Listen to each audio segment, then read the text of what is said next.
नमस्ते भैया बहनी चाची मैं लोगन आज मैं एक सोहर गीत लेकर आई हूँ। आप लोगों को अच्छा लगे तो लाइक करना। मचियई बैठी नि सासु त बहुअरिया रज करई बहुअरिया रज करई हो सा बहुअरी कवन कवन फलवा खाई हो रिलवा बड़ा सुंदर बाबुल बड़ा सुंदर हो बहुअरी कवन कवन फलवा खाई हो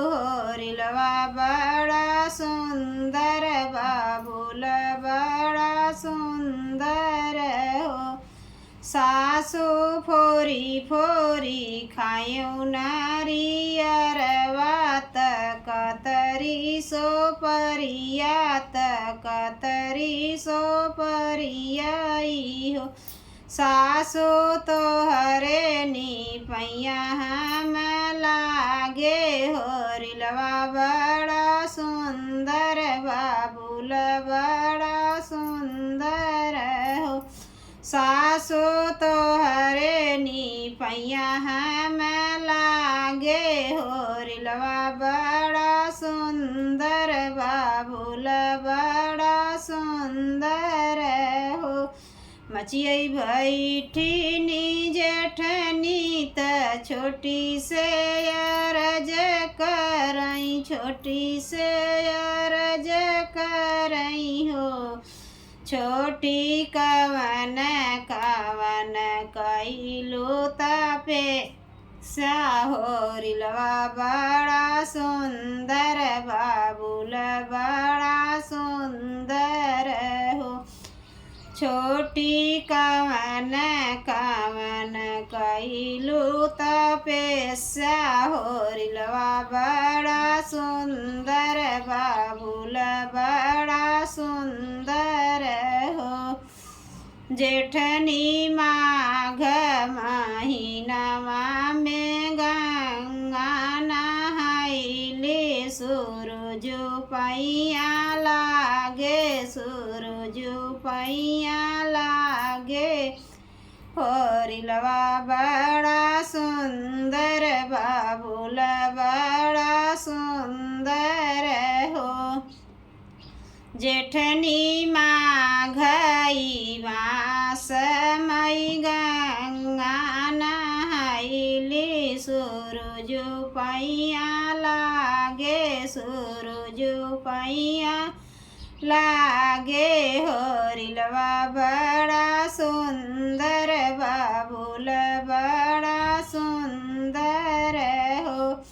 मचियई बैठी नी छोटी त जेठनी अरज करई जेठनी अरज करई हो जेठनी कवन कवन तीरथ कैलू हो रिलवा बड़ा सुंदर बाबुल बड़ा सुंदर हो जेठनी कवन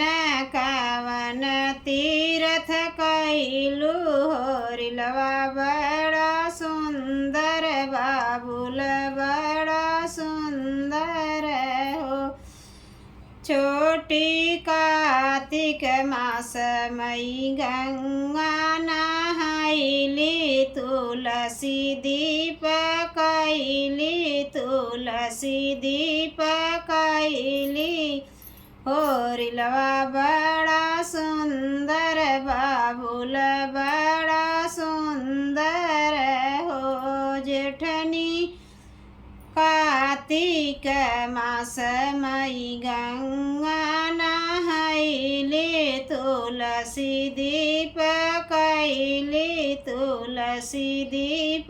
कैली हो रिलवा बड़ा सुंदर बाबुल बड़ा सुंदर हो मचियई बैठी नी ननदात भाभी से अरज करई भाभी से अरज करई हो भाभी कवन का